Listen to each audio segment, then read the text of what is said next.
जय हिंद सभी को। तो कल हमने जो क्वेश्चन डिस्कस किए थे बेटा वो 100 तक के क्वेश्चन डिस्कस किए थे। चलिए आज यहाँ से आगे के क्वेश्चन डिस्कस कर लेते हैं। क्वेश्चन नंबर 100 ये शायद हमने कल किया था, एक बार दोबारा देख लीजिएगा।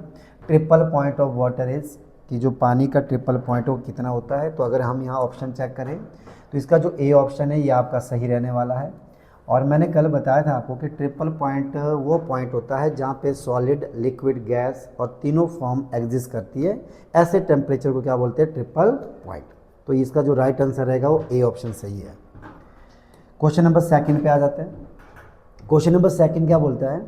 A device that convert the heat energy into the mechanical energy. आपको एक ऐसा यंत्र बताना है जो हीट एनर्जी को किस में कन्वर्ट कर दे? यांत्रिक ऊर्जा में कन्वर्ट कर दे। हमने कल भी डिस्कस किया था, मैकेनिकल एनर्जी का मतलब होता है जो काम करने की ऊर्जा है।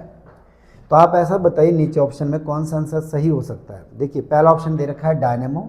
आपको मैं बता देता हूँ इसका पहला राइट आंसर देखिएगा। इसमें डायनेमो है, हीट जनरेटर है, हीट इंजन है और मोटर है। तो इसका जो राइट आंसर रहने वाला है वो आपका कौन सा है? सी।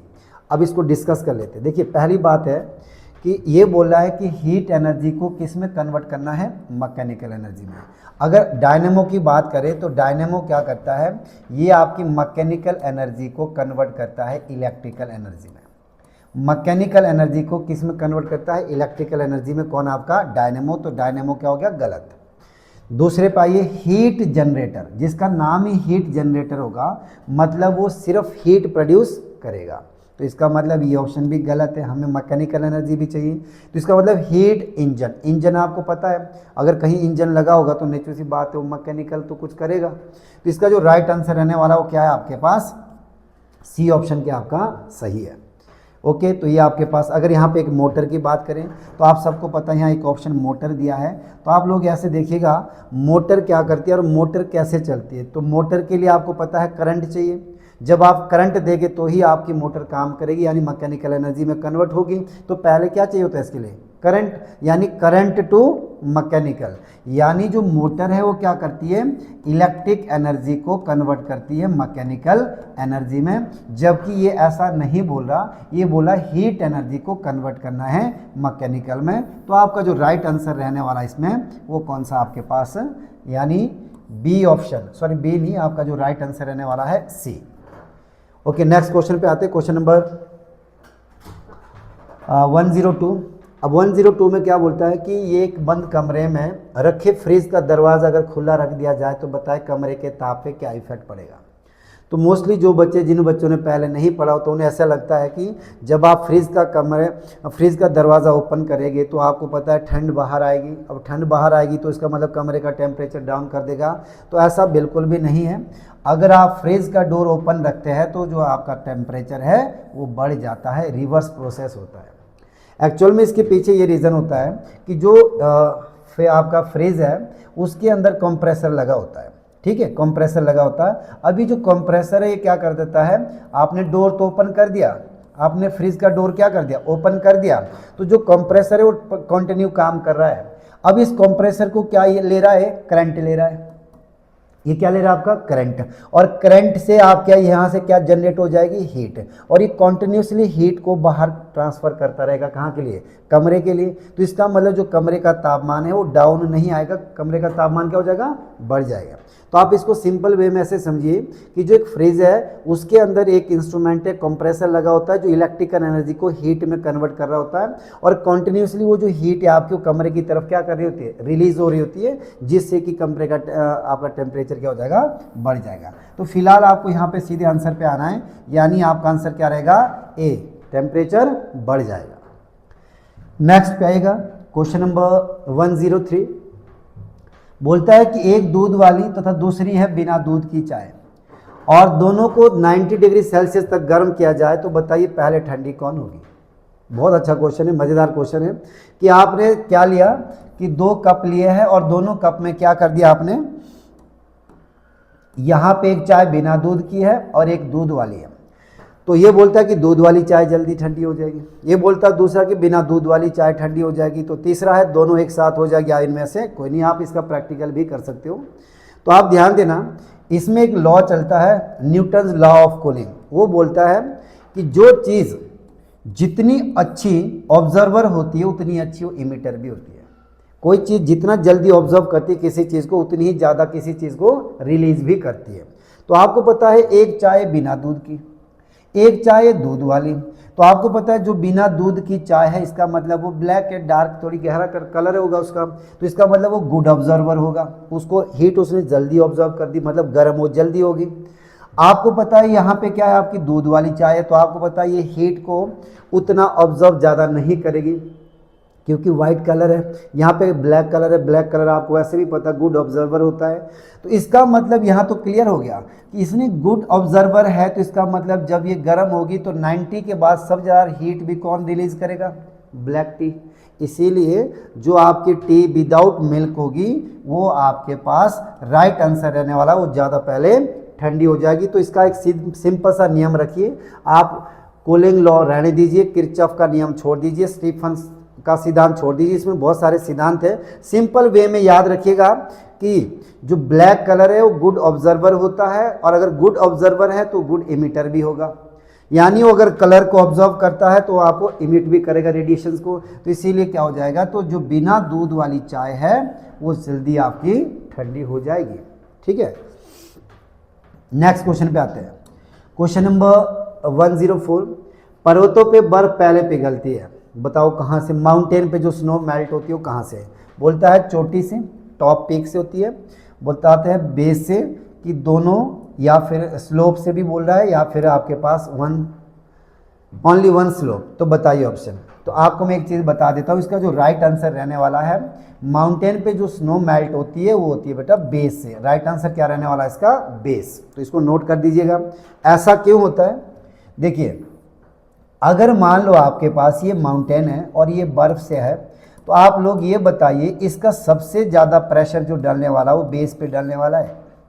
ठीक है, अगर ये चोटी है और इस पे बर्फ है तो नेचुरल सी बात है इसका जो सबसे ज़्यादा बचा प्रेशर डलने वाला, अगर ये बर्फ का हिस्सा है तो इसका सबसे ज़्यादा प्रेशर कहाँ डलने वाला है, बेस पे डलने वाला है। और अगर बेस पे प्रेशर ज़्यादा डलेगा तो ये मेल्टिंग पॉइंट को क्या कर देगा, डिक्रीज कर देगा। जो ये मेल्टिंग पॉइंट है गलनांक बिंदु को कम ले आएगा, जिससे कि बर्फ पिघलना कहाँ से शुरू करेगी, बॉटम एंड से, यानी बेस से। तो सीधा सीधा लॉजिक रखिएगा कि प्रेशर की वजह से, तो जो प्रेशर है वो बेस पे ज़्यादा डलता है, जिसकी वजह से जो आपके पास मेल्टिंग पॉइंट यानी जो बर्फ पिघलेगी वो कहाँ से पिघलेगी, आपकी बेस से, यानी तल से पिघलेगी। तो राइट आंसर इसका बी होगा। ठीक है, नेक्स्ट क्वेश्चन पे आइएगा। क्वेश्चन नंबर 105, लाल रंग के कांच के टुकड़े को अगर आप हाई टेम्परेचर पर गर्म करके अंधेरे कमरे में ले जाए तो उसका रंग कैसा दिखाई देगा। इन्होंने ऑप्शन दिया है लाल दिखाई देगा, व्हाइट दिखाई देगा, ब्लैक दिखाई देगा, या ग्रीन दिखाई देगा। तो पहले तो आप गैस कीजिए कि कौन सा क्या रंग दिखाई देगा। तो इसका जो राइट आंसर रहने वाला है वो आपके पास रहेगा, ये जो आपका रेड कलर का कांच है, जब आप इसको ब्लैक कमरे में ले जाएंगे, डार्क कमरे में ले जाएंगे, तो ये आपको हरा दिखने वाला है। इसका राइट आंसर रहेगा डी। अब ऐसा क्यों होता है, तो सुनिएगा। देखो कोई भी कलर जो हमें होते हैं, कलर किसकी वजह से दिखते हैं। अगर हमें कोई चीज़ रेड दिख रही है तो एक बात का ज़रूर ध्यान देना, अगर आपको कोई चीज़ रेड दिख रही है इसका मतलब उसने रेड कलर को रिफ्लेक्ट किया है, बाकी कलर को ऑब्जर्व कर रखे हैं। तो इसका मतलब हमें कोई चीज़ जो दिखाई देती है, इसका मतलब वो उसी कलर को क्या करता है, क्या कर देता है, आपके पास रिफ्लेक्ट कर देता। इसका मतलब जो रेड कांच था उसने मतलब रेड कलर को क्या किया, रिफ्लेक्ट करा, इसीलिए आपको कांच कैसा दिखा, आपको रेड। पर बाकी कलर इसने क्या किए, ऑब्जर्व किए। अब बाकी कलर ऑब्जर्व किए, इनमें से ग्रीन कलर को सबसे ज़्यादा ऑब्जर्व करता है।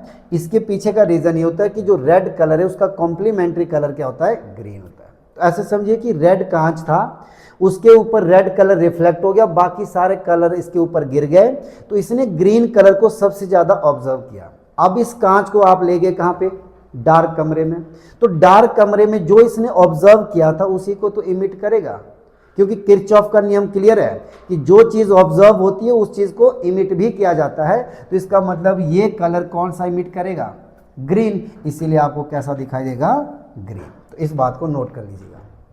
तो ये क्वेश्चन नंबर आपका क्या बना, 105।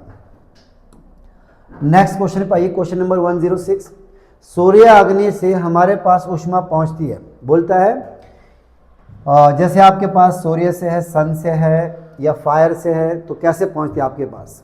ये बोलता है रेडिएशन से, तो आपको पता है सूर्य से हम तक जो आती है हीट वो किसके थ्रू आती है, रेडिएशन के थ्रू। तो राइट आंसर क्या रहने वाला है, रेडिएशन।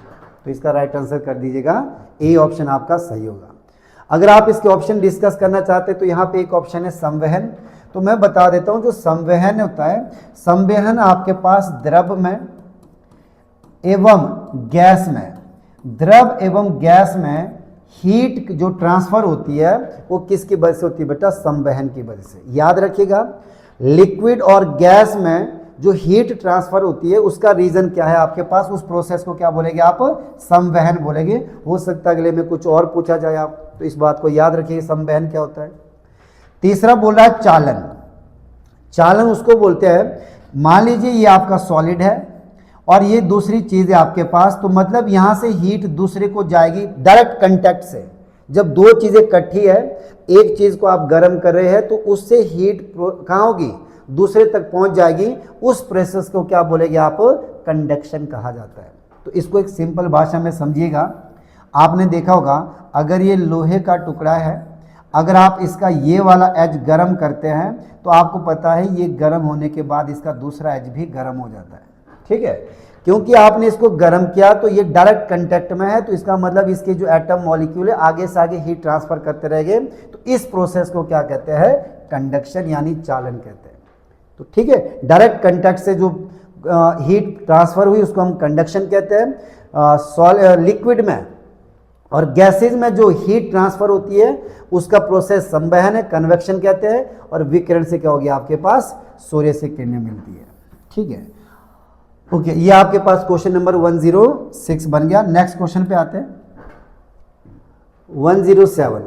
हीटर से पूरा कमरा किस विधि से गर्म होता है। फिर से वही बात आ गई, अगर आपने यहाँ पर हीटर चलाया है तो इसका मतलब यहाँ के एटम मॉलिक्यूल जो आपके हैं वो गर्म हो गए, और आप यहाँ बैठे हैं तो आपको ये हीट यहाँ तक पहुँचेगी किसके थ्रू, तो आपको पता है बीच में एयर है, हवा है, तो इसमें एटम मॉलिक्यूल आपके तक पहुँच रहे हैं। तो आपने अभी पढ़ा है कि गैस में और द्रव में हीट ट्रांसफर होती है, इसका रीज़न होता है संवहन। यानी राइट आंसर क्या रहने वाला है, संवहन।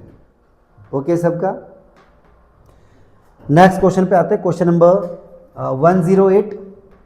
108 बोलता है कि thermos flask prevent heat transfer. कि जो थर्मस फ्लास्क होता है आप लोगों ने सब ने देखा है, वो हीट को रोकता है, ठीक है। तो बताइए इनमें से राइट आंसर क्या है, चालन, दूसरा है कन्वेक्शन, तीसरा है रेडिएशन, चौथा है ऑल ऑफ दिस।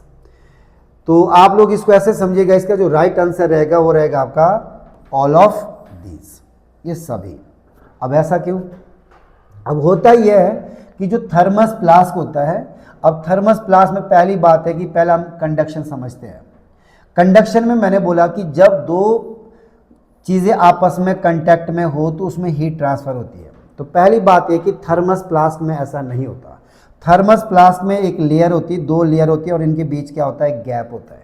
तो पहली बात है कि डायरेक्ट कांटेक्ट में नहीं है, तो हीट ट्रांसफ़र करने का ये वाला प्रोसेस तो बिल्कुल गलत है। थर्मस फ्लास्क में दो लेयर होती है, जो दो वॉल होती है, उनके बीच डायरेक्ट कांटेक्ट नहीं होता, इसका मतलब ये वाला प्रोसेस काम नहीं करेगा।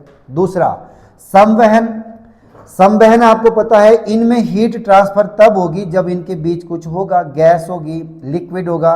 तो आपको मैं बता देता हूँ, जो थर्मस फ्लास्क होता है इनके बीच जो होती है निर्वात होता है। क्या होता है, निर्वात। निर्वात का मतलब होता है यहाँ वैक्यूम है, कुछ भी नहीं है।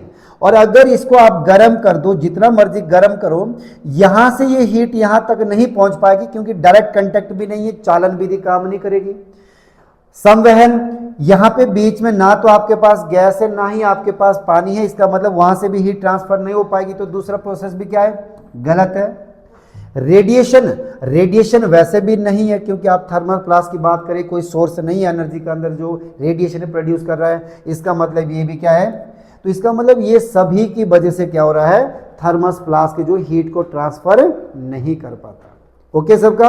एक भी इनमें से अगर कोई काम करता तो आपको पता थर्मस फ्लास्क में कोई भी चीज़ वो सेम नहीं रहती, हीट आपकी बाहर आ जानी थी।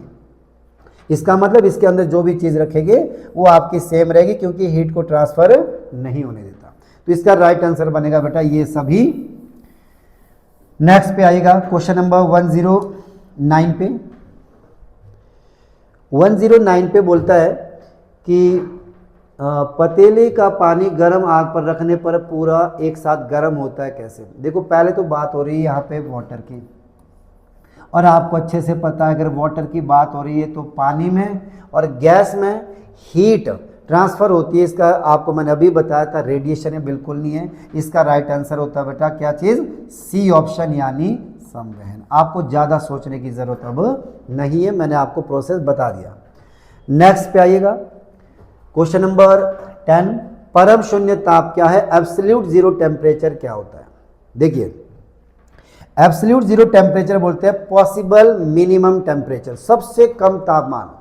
आप किसी चीज़ को ठंडा कर सकते हैं। आप मान लो ये आपके पास बर्फ़ का टुकड़ा है, आप इसको ठंडा कर दो, ठीक है, ठंडा हो जाएगा, ठंडा हो जाएगा, बनता रहेगा बनता रहेगा, एक ऐसा टेम्परेचर आएगा 273.15 डिग्री सेल्सियस होता है एग्जैक्ट। वैसे एब्सोल्यूट जीरो टेम्परेचर इसको बोलते हैं।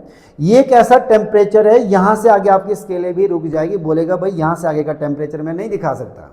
तो इसका मतलब लोएस्ट पॉसिबल टेम्परेचर जो अभी तक आंका गया है वो कौन सा है आपका, -273। वैसे एग्जैक्ट जो ये होता है 273.15 डिग्री सेल्सियस, ये होता है एग्जैक्ट। और ध्यान देना जीरो केल्विन की वैल्यू ये होती है, इसका मतलब तो फिर ये सभी है। इसमें जो राइट आंसर रहने वाला है ये रहेगा डी, ये सभी टेम्परेचर क्या है बेटा, एब्सोल्यूट जीरो टेम्परेचर है। देखो इसमें ऐसे समझिएगा कि एब्सोल्यूट जीरो टेम्परेचर की एक न्यूमेरिकल वैल्यू ये है, ठीक है, ये वाली, और यही वैल्यू बेटा जीरो केल्विन की होती है। तो इसका मतलब ये वाली वैल्यू और जीरो केल्विन तो दोनों इक्वल है, इसका मतलब ये और ये तो सेम ही चीज़ है। और फारेनहाइट में टेम्परेचर इतना होता है, तो इसका मतलब ये भी सही है। तो इसका राइट आंसर क्या रहने वाला है, डी, ये सभी आपके राइट आंसर हो गए। और आइंदा के लिए ध्यान देना, एब्सोल्यूट जीरो टेम्परेचर जब भी एग्जाम में आएगा तो ये आपका रहता है, कई बार ये ऑप्शन होता है, कई बार ये भी रहता है, कई बार अगर ये तीनों दे दी तो आपके पास ये सभी आंसर सही रहने वाला है। नेक्स्ट आइएगा क्वेश्चन नंबर 11, मोटर के इंजन को ठंडा करने के लिए पानी का प्रयोग लाया जाता है, ऐसा क्यों करते हैं। अब आपको पता है मोटर के इंजन में ठंडा एज ए कूलेंट के लिए पानी यूज़ करते हैं, बट आप लोग को भी पता ऐसा क्यों करते हैं। ये बोलता है कि पानी भाप बना देता है, अगर पानी भाप बना देगा तो भाप ठंडी थोड़ी नहीं होगी, तो पहला ऑप्शन तो वैसे भी मैच नहीं हो रहा। भाप तो बेटा बहुत गरेगी, तो और ज़्यादा टेम्परेचर बढ़ा देगा। दूसरा, पानी सस्ता होता है, सस्ते का कोई लेना देना नहीं है, इंजन को ठंडा करना है। तीसरा ऑप्शन है पानी ऊष्मा का कुचालक होता है, तो देखो ये बिल्कुल गलत है, पानी ऊष्मा का कुचालक नहीं होता, पानी ऊष्मा का सुचालक होता है। बेटा ध्यान देना, पानी को गर्म करे तो इसमें हीट ट्रांसफर होती है, ये ऑप्शन वैसे भी मैच नहीं हो रहा। चौथा ऑप्शन, पानी की विशिष्ट ऊष्मा सबसे अधिक होती है, बिल्कुल सही। पानी में ऑब्जर्व करने की जो क्षमता है वो बेटा बहुत ज़्यादा होती है, हीट को ऑब्जर्व करने की जो क्षमता वो पानी में बहुत ज़्यादा होती है, तो इसका राइट आंसर यही रहेगा, ठीक है। तो मोटर के इंजन में एज ए कूलेंट के रूप में आप पानी का यूज कर सकते हैं, क्योंकि पानी में हीट को लेने की क्षमता, ऑब्जर्व करने की क्षमता ज्यादा होती है। नेक्स्ट पॉइंट, रेफ्रिजरेटर होता है, तो रेफ्रिजरेटर क्या होता है, हीट इंजन होता है। हीट तो आपको पता है हीट प्रोड्यूस थोड़ी नहीं करेगा, गलत है। इलेक्ट्रिक मोटर है, आपको पता है ऑप्शन पे आओगे motor, electric motor electric current थोड़ी नहीं प्रोड्यूस करना, गलत है। ये बोलता है heat engine working in reverse, बिल्कुल सही है।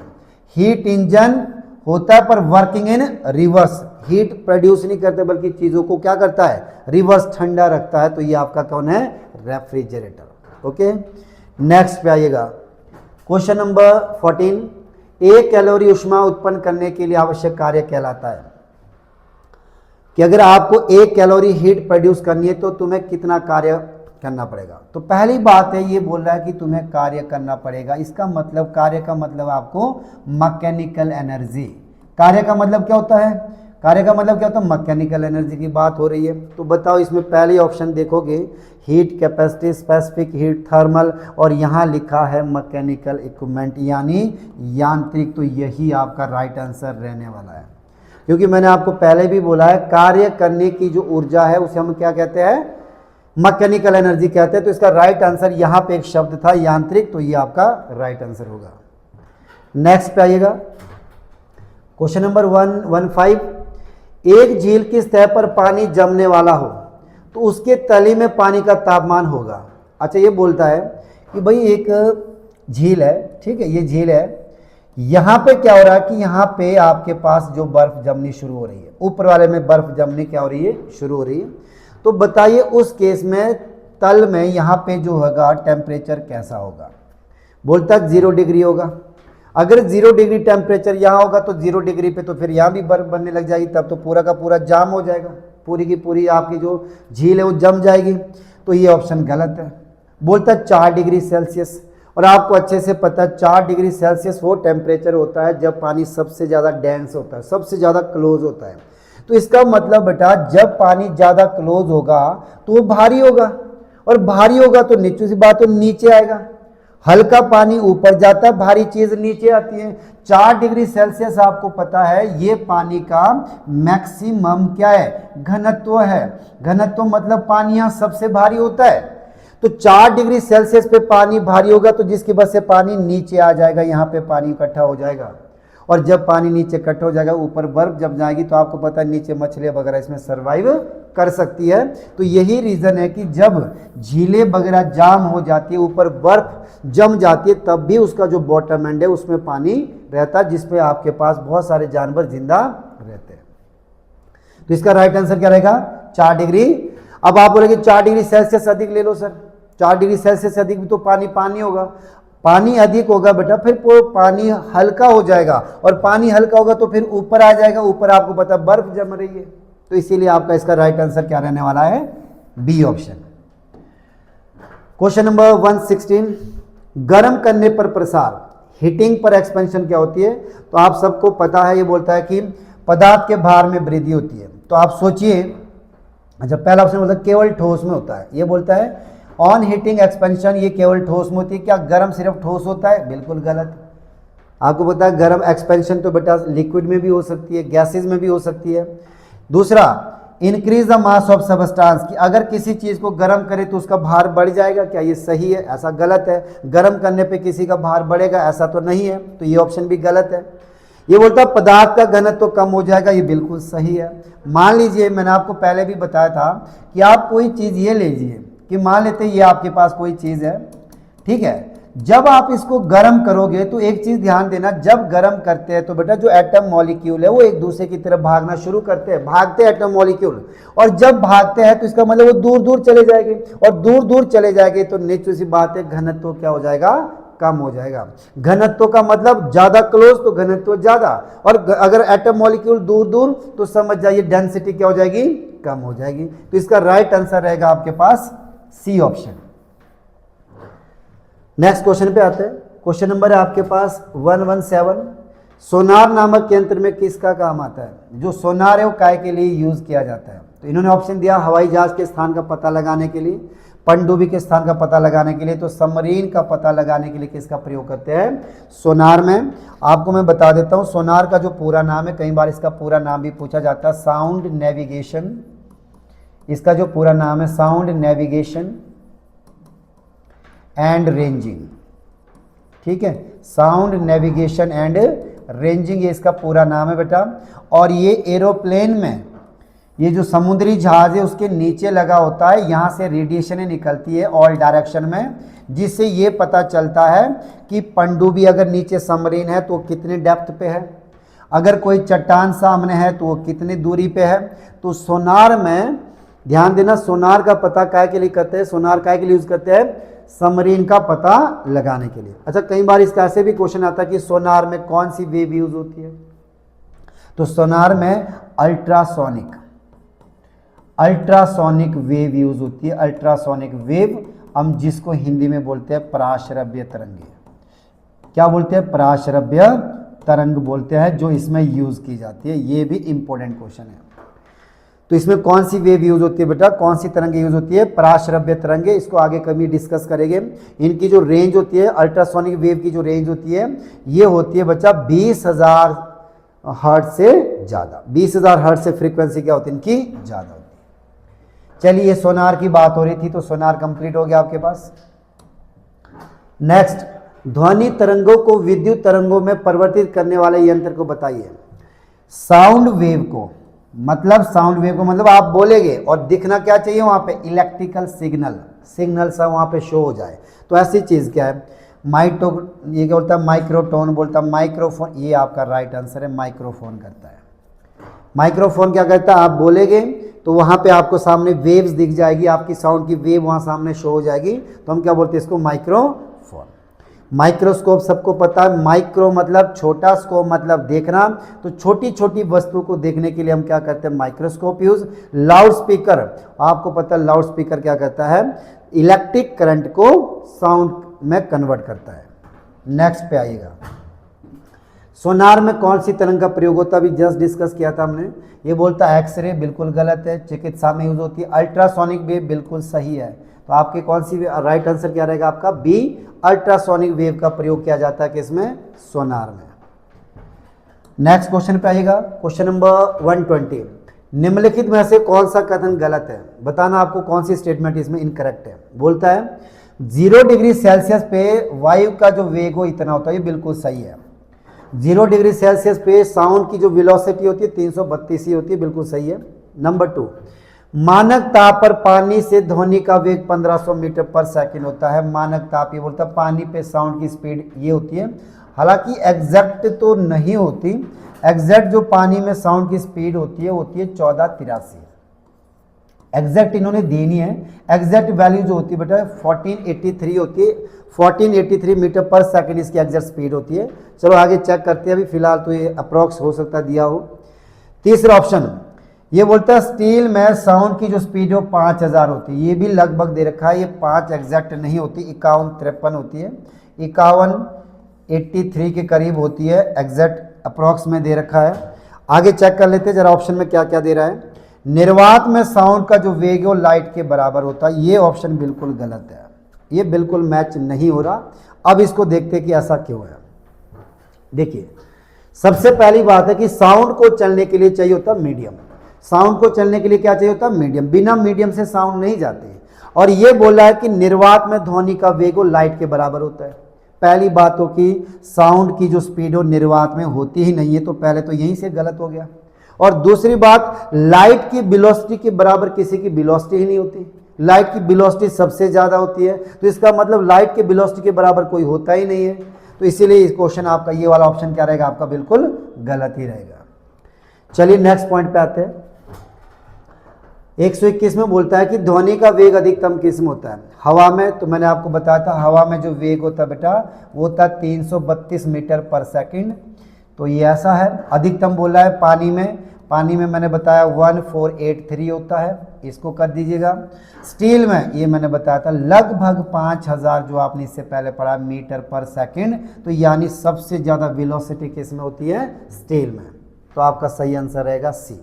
ठीक है, नेक्स्ट पे आते हैं, क्वेश्चन नंबर 122, मनुष्य के द्वारा ध्वनि का श्रव्य प्रयास क्या है। ह्यूमन बीइंग वो कितनी साउंड को सुन सकता है, ये बोलता है 20 से 20,000 हर्ट्ज, 20 से 2000 हर्ट्ज गलत है, 20 से 20,000 हर्ट्ज बिल्कुल सही है। तो ये आप ह्यूमन बीइंग की सुनने की क्षमता होती है, इसको ऑडिबल रेंज कहते हैं। और ये कई बार ऐसे भी फॉर्म में दिया सकता है 20 हर्ट्ज से 20 किलो हर्ट्ज। ध्यान देना बेटा, ये भी एक ही बात होती है, यहाँ किलो शब्द लगा है तो समझ जाना ये 1000 की बात हो रही, तो यही वैल्यू है। ठीक है, नेक्स्ट पे आते हैं, क्वेश्चन नंबर 123, डोपलर इफेक्ट किस पर लागू होता है। डोपलर इफेक्ट पहले मैं बता देता हूँ, जो डोपलर इफेक्ट है साउंड का है।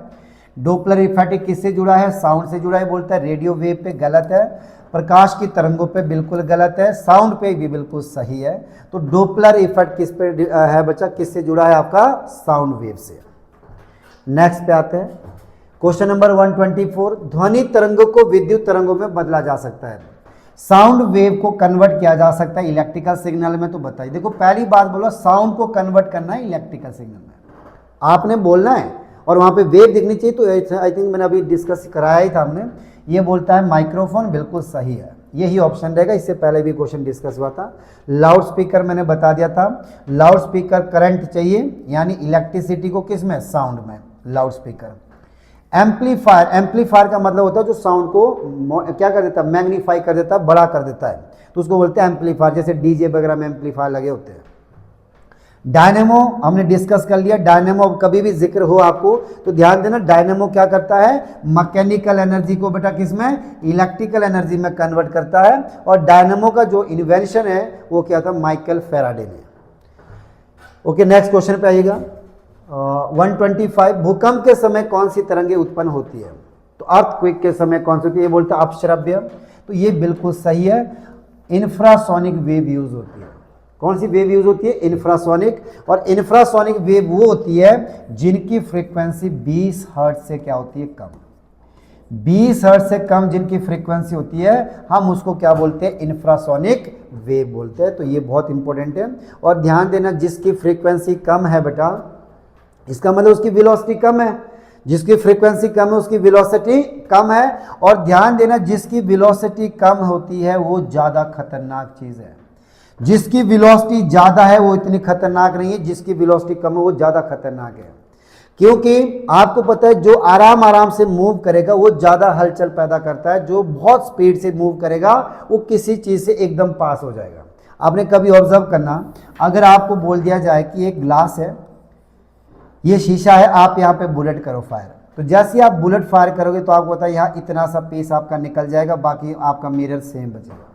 अगर आपको बोले इसी मिरर पे पत्थर मारो, पत्थर की वेलोसिटी कम होगी तो आपको पता है पूरा का पूरा शीशा नीचे उतर जाएगा। इसका मतलब जिसकी वेलोसिटी कम है वो ज़्यादा नुकसान करता है, जिसकी वेलोसिटी ज़्यादा वो नुकसान कम करता है। चलिए, ये बात हुई यहाँ पे किसकी, इंफ्रासोनिक वेव की। नेक्स्ट पॉइंट पे आ जाते हैं।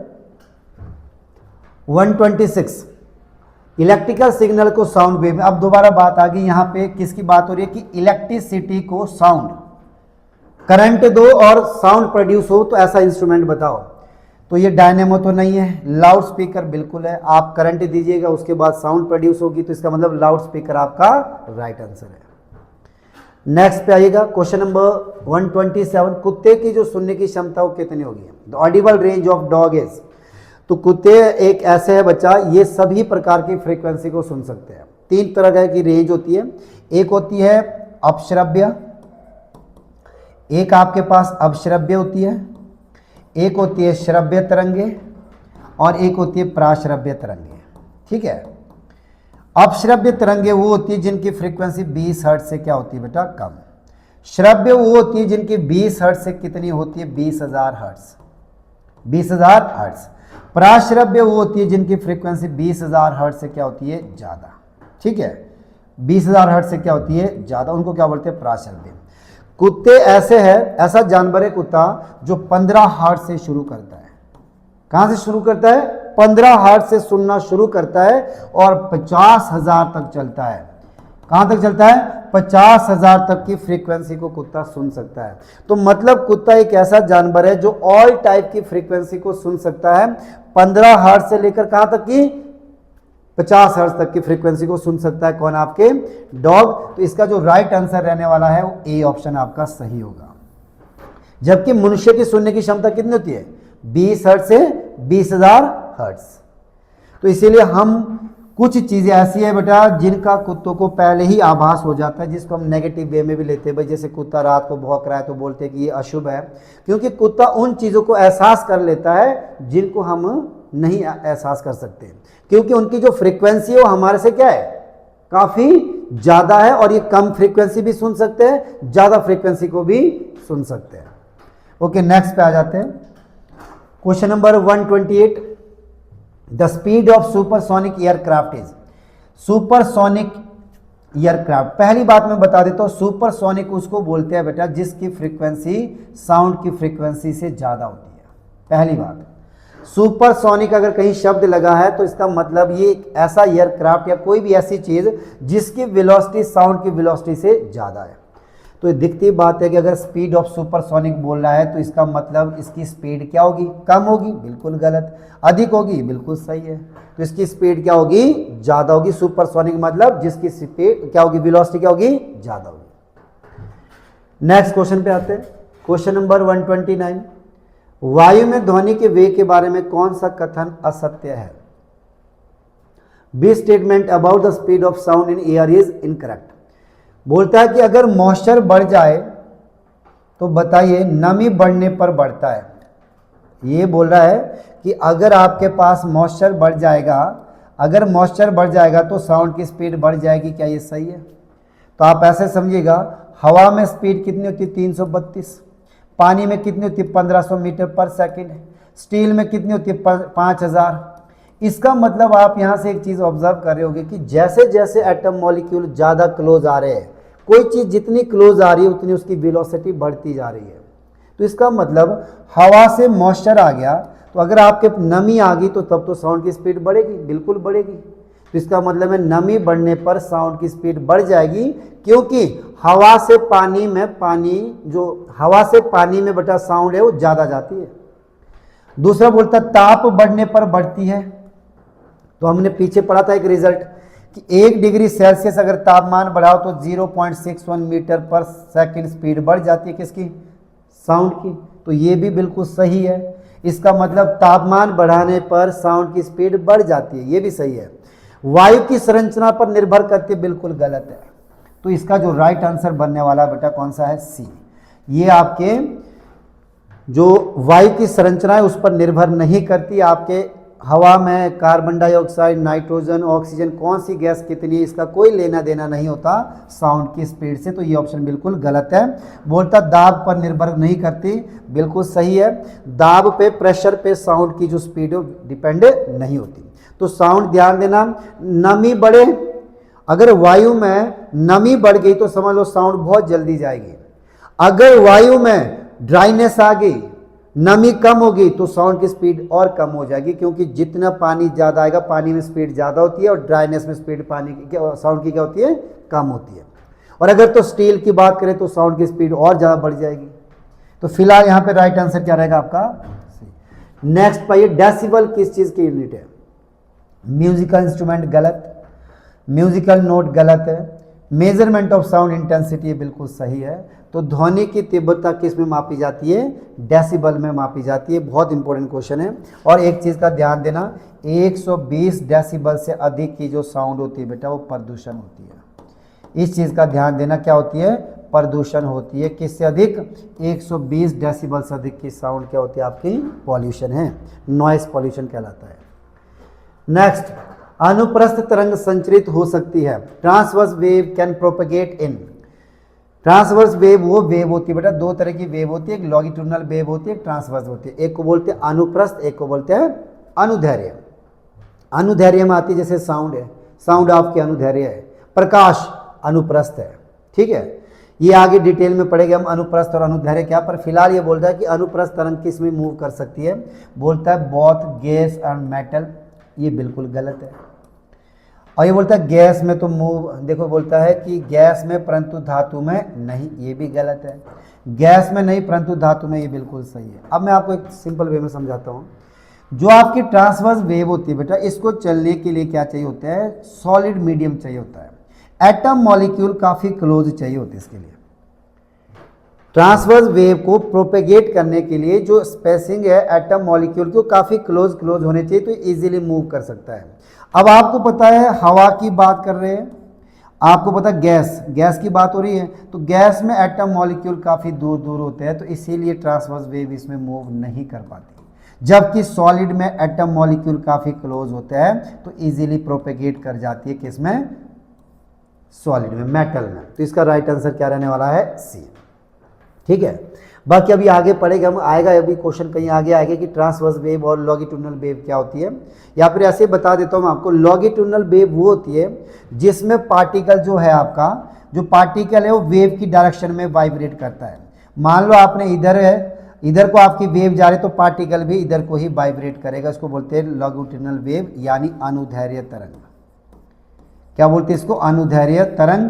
तो जैसे कि आपके पास साउंड है तो आपको पता ध्वनि कैसी तरंग है? आपकी अनुदैर्घ्य तरंग है, ठीक है। साउंड कैसी? अनुदैर्घ्य तरंग है। ट्रांसवर्स वेव वो होती है, उसका जो पार्टिकल है वो बच्चे परपेंडिकुलर मूव करता है, ऊपर नीचे मूव करता है उसका पार्टिकल, जिधर को वेव ने जाना है।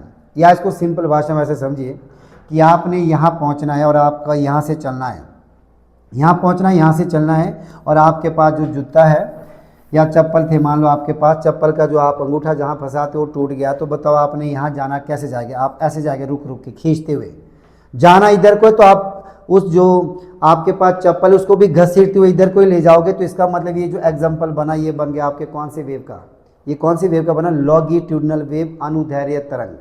जबकि अगर आपने इधर को ही जाना और आप बिल्कुल ऐसे पांव उठा उठा के रख रहे हैं, तो इसका मतलब आपने जाना इधर को, पर पार्टिकल आपका 90 पे वाइब्रेट कर रहा है, उसको बोलते हैं अनुप्रस्थ तरंग।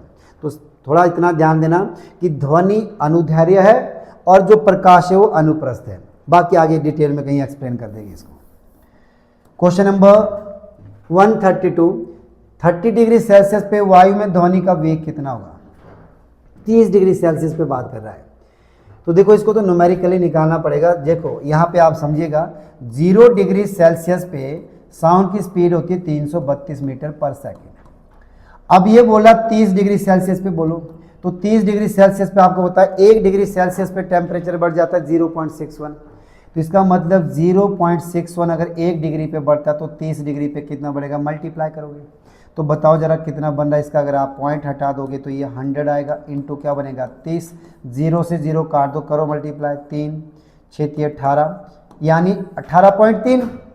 तो 30 डिग्री पे टेम्परेचर कितना बढ़ा, 18.3, तो कर दो इसमें प्लस, तो ये बन गया 332 प्लस 18.3, 18.3 प्लस कर दीजिए तो कितना आ रहा है, 3 प्लस 8 और 2 10, 1 3 और 1 4 5, 350.3, 350.3 यानी अप्रॉक्स आप यहाँ कर सकते हो उसको 350 मीटर पर सेकेंड। तो 30 डिग्री सेल्सियस पे साउंड की जो स्पीड है बेटा वो कितनी रहने वाली है, 350 मीटर पर सेकेंड अप्रॉक्स में है, एग्जैक्ट तो वहाँ पे मिल जाएगा आपको ये रिजल्ट। ठीक है, ये फिलहाल इतने डिटेल में जाने की ज़रूरत नहीं है। मैंने कुछ बच्चे जिन्होंने देखना होगा, साइंस स्टूडेंट जो हो गए, तो उनको पता चल जाएगा कि भाई ये कैसे कैसे कैलकुलेट किया। स्पीड ये होती है 0 डिग्री पे, 30 डिग्री पे बतानी है तो 30 को आपको पता है 1 डिग्री पे टेम्परेचर 0.61 बढ़ता है, तो 30 डिग्री पे कितना बढ़ेगा, 30 मल्टीप्लाई कर दीजिएगा, आंसर आ जाएगा। ओके, नेक्स्ट पे आइएगा। मच्छर की भनभनाहट होती है तो बोलता है कि तीव्र ध्वनि, लाउड साउंड, स्टिल साउंड, ये होती है बेटा पतली ध्वनि। इसका याद करेगा, जैसे मच्छर की साउंड हो गई, बच्चे की साउंड हो गई, या लड़कियों की आवाज़, ये कैसी होती है, इनकी पिच ज़्यादा होती है, तीखापन ज़्यादा होता है, तो समझिएगा पतली ध्वनि होती है इनकी। तो इसमें मैंने एग्जांपल बता दिए, मच्छर है, छोटा बच्चा है, या फिर आपके पास लड़कियों की आवाज़ में पिच ज़्यादा होती है। नेक्स्ट 134, डोपलर इफेक्ट के कारण आप आवृत्ति में परिवर्तन होता है। डोपलर इफेक्ट में अगर फ्रीक्वेंसी में चेंज किया जाए तो बोलता है source and observer move in the same direction, ये गलत है। दोनों स्थिर रहते, ये भी गलत है। Relative motion between the source and observer, ये बिल्कुल सही है। तो इसमें जो रिलेटिव मोशन है किसके बीच, सोर्स और ऑब्जर्व के बीच रिलेटिव मोशन रहता है, किसमें, डोपलर इफेक्ट में। तो ये नोट कर दीजिएगा, सी ऑप्शन क्या रहेगा आपका, सही रहेगा। नेक्स्ट पे आएगा question number 135, intensity of sound wave depend on, बोलता है ध्वनि तरंग की प्रबलता डिपेंड करती है किस पे। तो देखो बेटा, इंटेंसिटी ऑफ साउंड है वो डिपेंड करती है स्क्वायर ऑफ द एम्पलीट्यूड। तो इसमें एक रिजल्ट होगा, तो ये बोलता है proportional to the square of amplitude, B option क्या रहेगा, सही रहेगा। थोड़ा हाई लेवल का क्वेश्चन है। साउंड की तरंग की जो प्रबलता लाउडनेस है, square of the amplitude relation है। नेक्स्ट आइएगा क्वेश्चन नंबर 136, बादल की गर्जन बाद में सुनाई देती है जबकि बिजली पहले दिखाई देती है, ऐसा क्यों होता है। इसका बड़ा सिंपल सा कंसेप्ट है। ये बोलता है प्रकाश का वेग ध्वनि से कम होता है, बिल्कुल गलत। प्रकाश का वेग ध्वनि के बराबर होता है, ये भी गलत है। प्रकाश का वेग ध्वनि से अधिक होता है, ये बिल्कुल सही है। तो इसका राइट आंसर क्या रहने वाला है, सी। देखिए, साउंड की स्पीड होती है 332 मीटर पर सेकेंड। किसकी बात करें आप, ध्वनि की। ये किसकी स्पीड है बेटा, ध्वनि की। अब बताइए, साउंड की, लाइट की जो स्पीड होती है, प्रकाश का वेग होता है 3 × 10⁸ मीटर पर सेकेंड, या सिंपल भाषा में बोला जाए 3 लाख किलोमीटर पर सेकेंड। यानी 1 सेकेंड में लाइट चली जाती है 3 लाख किलोमीटर, और 1 सेकेंड में साउंड चली जाती है 332। अब आप बताओ, अगर दोनों एक जगह से प्रोड्यूस होगी तो बेटा ज़्यादा लाइट पहले दिखाई देगी ना, इसीलिए लाइट पहले दिखाई देती है, साउंड आपको बाद में सुना देती है, जबकि दोनों के दोनों एक साथ ही स्टार्ट हो रही होती है। तो इसके पीछे का रीज़न ये है। चलिए नेक्स्ट पे आते हैं। क्वेश्चन नंबर 137, ऊर्जा का संचार नहीं होता, energy is not transmitted in, बोलता है विद्युत चुंबकीय तरंग में इलेक्ट्रोमैग्नेटिक वेव में होता है बेटा, तो ये आपका ऑप्शन नहीं बनेगा इसका। ट्रांसवर्स वेव में भी एनर्जी ट्रांसफर होती है, बिल्कुल सही है। लॉन्गिट्यूडनल वेव में भी होती है, अनुदैर्ध्य तरंग में भी होती है, जैसे साउंड है। स्टेशनरी, जो चीज़ रुकी है, अब देखो स्टेशनरी का मतलब है जो चीज़ रुकी है, जो चीज़ रुकी है उसमें एनर्जी का ट्रांसफर कैसे हो पाएगा, पॉसिबल नहीं है। तो आपका राइट आंसर रहेगा ऊर्जा का संचार नहीं होता स्टेशनरी वेव में। ठीक है, नेक्स्ट क्वेश्चन पे आएगा। मायोपिया को दूर करने के लिए कौन सा लेंस यूज करते हैं? मायोपिया बोलते हैं नियर साइडनेस को, यानी निकट दृष्टि दोष को बोलते हैं। निकट दृष्टि दोष का वैज्ञानिक नाम क्या है? मायोपिया है। आपको बोलना कौन सा लेंस यूज होता है, तो इसके लिए यूज करते हैं बेटा कनकेव, यानी अवतल लेंस का प्रयोग होता है। जबकि दूर दृष्टि के लिए हम कौन सा यूज करते हैं? उत्तल लेंस। नेक्स्ट आइए क्वेश्चन नंबर 139, पानी में डाला हुआ सिक्का ऊपर उठा हुआ दिखाई देता है, ऐसा क्यों होता है? बोलता है रिफ्लेक्शन ऑफ लाइट, बिल्कुल सही है। परावर्तन, परावर्तन के कारण क्या होता है? पानी में डाला गया सिक्का उठा हुआ दिखाई देता है, पानी में डाली गई छड़ मुड़ी हुई दिखाई देती है, पानी में मछली ऊपर उठी हुई दिखाई देती है, या तारों का टिमटिमाना, तारों का टिमटिमाना हो गया। ये सारे के सारे एग्जाम्पल किसके होते हैं? Reflection of light. एक्चुअल में ये चीज़ ऐसे होती है कि अगर लाइट एक मीडियम से दूसरे मीडियम में जाती है तो ये क्या करती है बेटा, ये सीधी जानी चाहिए थी पर ये सीधी नहीं जाती, बैंड हो जाती है। इसी बेंडिंग के कारण ये चीजें हमें दिखाई देती है, तो इसको बोलते हैं reflection of light. Next question पाइए 140, प्रकाश की गति क्या होती है? तो प्रकाश की गति मैंने अभी पीछे भी लिखा है एग्जांपल आपको, 3 × 10⁸ मीटर पर सेकंड। और प्रकाश की गति की जो खोज की थी वो की थी रोमर ने। साथ में एक क्वेश्चन साथ में नोट कर लो, तो प्रकाश की गति की खोज किसने की थी? रोमर ने। नेक्स्ट आएगा क्वेश्चन नंबर 141, छोटे छोटे जीवों को देखने के लिए किस यंत्र का प्रयोग करते हैं? अगर छोटी छोटी चीजें तुम्हें देखनी है तो बोलता है टेलीफोन, तो टेलीफोन थोड़ी नहीं करते, वो तो सुनने के लिए। बैरोमीटर, वायुमंडलीय दाब को मापने के लिए यूज करते हैं। टेलीग्राफ, टेलीग्राफ भी गलत है। माइक्रोस्कोप, तो ये बिल्कुल सही है। छोटी छोटी चीजें देखने के लिए हम किसका यूज करेंगे? माइक्रोस्कोप आपका राइट आंसर है। नेक्स्ट क्वेश्चन है क्वेश्चन नंबर 142, आंख का लेंस कैसा होता है? तो आंख में जो लेंस होता है या तो आप बाय कन्वेक्स बोल सकते हैं, इसमें बाय कन्वेक्स ऑप्शन में नहीं है, तो आप कन्वेक्स करिएगा। उत्तल, उत्तल लेंस का प्रयोग हमारे आंख में होता है, जो कि कन्वर्जिंग लेंस होता है। ये लाइट को रेटिना पे कन्वर्ज करता है और वहां पे जाके इमेज बनाते हैं आपको। ठीक है, तो लेंस फिलहाल पूछा गया था कि आंख में लेंस कौन सा होता है? कन्वेक्स। क्वेश्चन नंबर 143, प्रिज्म के लिए अधिकतम विचलन कौन किस रंग की किरण में होता है? यानी which colour deviate the most in prism. अब आपने जो बच्चे हमारे पास पढ़ते हैं एकेडमी में, उनको तो मैंने डिटेल में बताया कि कैसे ये प्रोसेस काम करता है। देखो बेटा, ये प्रिज्म है, मान लेते हैं यहाँ से लाइट गई, तो जब यहाँ से लाइट जाती है तो ये 7 कलर में क्या हो जाती है? स्कैटर हो जाती है। और ये जो 7 कलर होते हैं इसको बोलते हैं वेवग्योर। क्या बोलते हैं इसको? वेवग्योर। ठीक है, वेवग्योर बोलते हैं। इसमें ऊपर वाला कलर रेड होता है, नीचे वाला इधर को चलता है, VIBJYOR ऐसे चलता है। तो आप इसका डायग्राम देख के बता सकते हैं कि इसमें से कौन सा कलर सबसे ज़्यादा स्कैटर हुआ, जो सबसे ज़्यादा मुड़ा वो कौन सा है? वायलेट। तो इसका मतलब राइट आंसर क्या रहेगा? सी। और अगर पेपर में पूछे बताइए प्रिज्म से जब कोई लाइट को पास किया जाता तो सबसे कम कौन सा कलर स्कैटर हुआ, तो आपका आंसर क्या रहेगा? रेड। रेड सबसे कम स्कैटर होता है, वॉयलेट सबसे ज़्यादा स्कैटर होता है, जबकि वेवलेंथ सबसे ज़्यादा रेड की होती है और सबसे कम वेवलेंथ किसकी होती है? वॉयलेट की। तो फिलहाल तो यहाँ क्वेश्चन इतना सा था कि कौन सा कलर ज़्यादा डेविएट होता है, तो राइट आंसर क्या रहेगा बेटा? सी। क्वेश्चन नंबर 144, टिंडल इफेक्ट किससे जुड़ा है? टिंडल इफेक्ट जो है ये स्कैटरिंग ऑफ लाइट है, तो इसका राइट आंसर क्या रहेगा? सी रहेगा।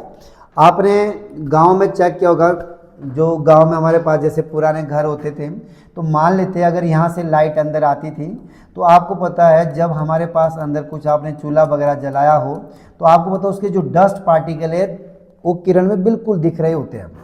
जहाँ से लाइट अंदर आ रही हो तो उसमें डस्ट पार्टिकल बिल्कुल क्लियर से दिखाई देते हैं। उसी इफेक्ट को क्या कहते हैं? टिंडल इफेक्ट कहते हैं। और ये किससे जुड़ा है? स्कैटरिंग ऑफ लाइट से।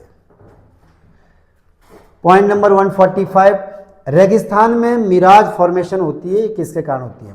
तो इसका जो राइट आंसर ये बोलता है डिफ्रैक्शन, ये गलत है। परावर्तन रिफ्लेक्शन भी गलत है। अपवर्तन रिफ्रैक्शन या फिर TIR होना चाहिए। इंटरफेरेंस तो गलत है, ये सही बनेगा यहाँ पे। देखिए इसके दो आंसर सही हो सकते हैं। TIR भी होता है जिसको बोलते हैं पूर्ण आंतरिक परावर्तन।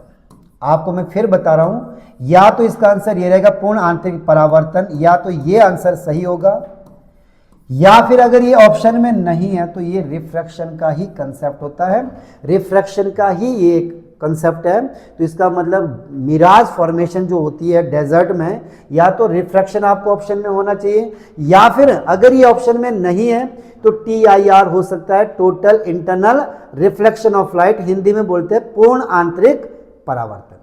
अब होता क्या मिराज फॉर्मेशन कि हमें डेजर्ट में ऐसा लग रहा होता है जैसे दूर जाके कहीं पे पानी दिखेगा कि भाई वहाँ पे पानी है, और जब हम वहाँ पहुँचते तो पता चलते वहाँ पानी नहीं होता। इसीलिए एक बार इसे आर्मी में पूछा गया था, आंखों का भ्रम किसे कहते हैं? तो आंखों का भ्रम किसे कहते हैं? मृग तृष्णा को ही आंखों का भ्रम कहते हैं, और इसी को ही मरीचिका भी कहा जाता है।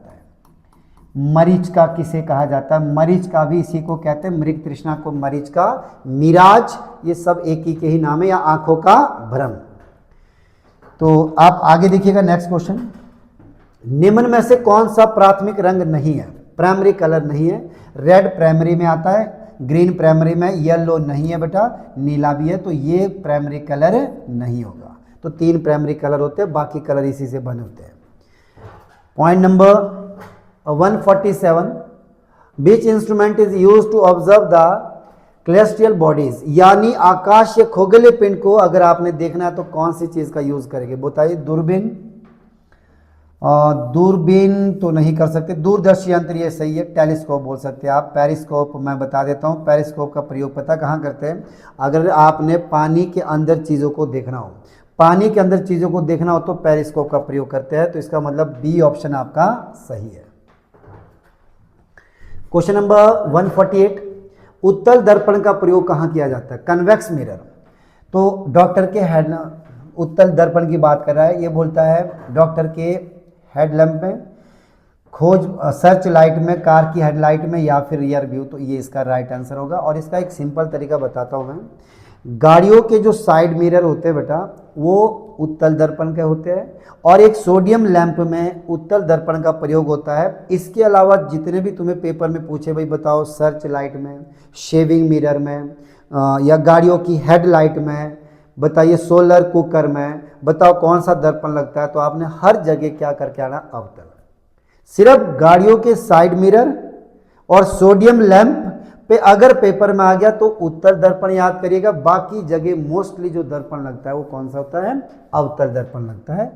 तो जैसे कार की हेडलाइट वगैरह जो यहाँ पे दिए थे। नेक्स्ट आएगा क्वेश्चन, किस रंग का तरंग दैर्घ्य सबसे अधिक होता है? तो वेवलेंथ सबसे ज्यादा रेड की होती है, मैंने अभी इससे पहले डिस्कस किया था। सबसे ज्यादा रेड कलर की वेवलेंथ होती है, और सबसे कम वेवलेंथ किसकी होती है बेटा? वॉयलेट की होती है। ठीक है, वेवलेंथ ध्यान देना, वेवलेंथ सबसे ज्यादा होती है। देखिए ये तरीका होता है VIBGYOR, वेवलेंथ सबसे ज्यादा किसकी है? वेवलेंथ तरंग दैर्घ्य सबसे ज्यादा किसका है? सबसे ज्यादा तरंग दैर्घ्य किसका है? रेड का। और सबसे कम किसका है? बैंगनी का। पर अगर वेलोसिटी की बात करें कि वेग सबसे ज्यादा किसका होता है, तो उल्टा हो जाता है। सबसे कम वेग किसका? लाल का। और सबसे कम वेग किसका होता है? बैंगनी का। तो तरंग दैर्घ्य और वेग एक दूसरे के ऑपोजिट होते हैं। तो अगर पेपर में कभी पूछे कि बताइए किस कलर का जो वेग है वो सबसे ज्यादा होता है, तो बैंगनी का वेग सबसे ज्यादा और रेड का वेग सबसे कम होता है। नेक्स्ट क्वेश्चन पे आइए। क्वेश्चन नंबर 150, प्रकाश है, लाइट क्या है? बोलते हैं एक फॉर्म ऑफ एनर्जी है। बिल्कुल सही है बेटा, ये एनर्जी का ही एक रूप है। और प्रकाश के छोटे छोटे कण को क्या कहते हैं? फोटोन कहा जाता है। क्या बोलते हैं बेटा? फोटोन। प्रकाश के छोटे छोटे कण को क्या कहा जाता है? फोटोन कहा जाता है। तो ये ऊर्जा का ही एक रूप है, लाइट। तो ये आपके 50 क्वेश्चन हो गए, तो आप लोगों ने नोट कर दिए होंगे।